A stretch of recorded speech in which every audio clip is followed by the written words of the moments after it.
Hello everyone, welcome to my channel study with Apurba. আজকে আমরা আলোচনা করব ভারতের মহান মহান ব্যক্তিদের দ্বারা বলে যাওয়া বিখ্যাত উক্তিগুলি। এখানে আমি প্রতিটি প্রশ্ন সিলেক্টেড এবং বিগত বছরের পরীক্ষায় আসা পেপার থেকে কালেক্ট করেছি। তো চলুন সরাসরি ভিডিওটি শুরু করা যাক। মহাত্মা গান্ধী। মহাত্মা গান্ধীর বলে যাওয়া ইম্পর্ট্যান্ট উক্তিগুলি হলো করেঙ্গে ইয়া মরেঙ্গে, অর্থাৎ করব অথবা লড়ব, ভারত ছাড়ো, হে রাম। এগুলি সবই মহাত্মা গান্ধীর উক্তি।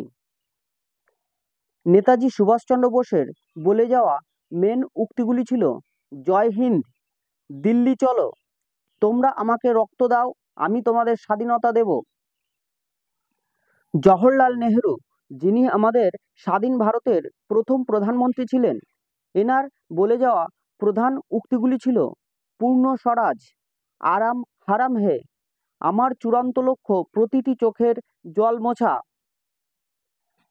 রবীন্দ্রনাথ ঠাকুর, ইনি ভারতের জাতীয় সঙ্গীতের প্রবক্তা।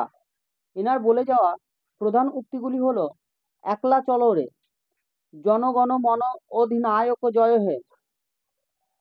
মদন মোহন মালব্য, এনার প্রধান উক্তিটি ছিল সত্যমেব জয়তে। মোহাম্মদ ইকবল, ইনি সারে জাহাসে আচ্ছা হিন্দুস্তান হামারা উক্তিটির প্রবক্তা। বাল গঙ্গাধর তিলক, এনার প্রধান উক্তিটি ছিল স্বরাজ আমার জন্মগত অধিকার, আমি তা অর্জন করবই। লাল বাহাদুর শাস্ত্রী, এনার প্রধান উক্তিটি ছিল জয় জওয়ান জয় কিষান। অটল বিহারী বাজপেয়ী, এনার প্রধান উক্তিটি ছিল জয় জওয়ান জয় কিষান জয় বিকাশ। ভগৎ সিং, এনার প্রধান উক্তিটি ছিল ইনকিলাব জিন্দাবাদ।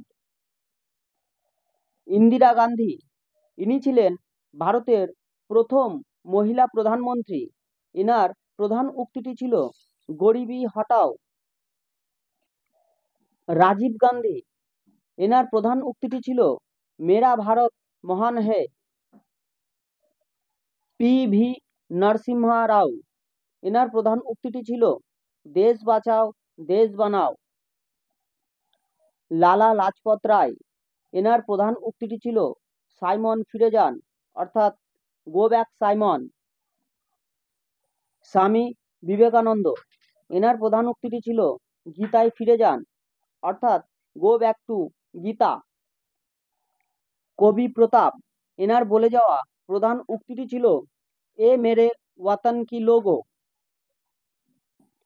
তো বন্ধুরা, এটিই ছিল মহান ব্যক্তিদের বলে যাওয়া বিখ্যাত উক্তিগুলির ওপর একটি কমপ্লিট ভিডিও।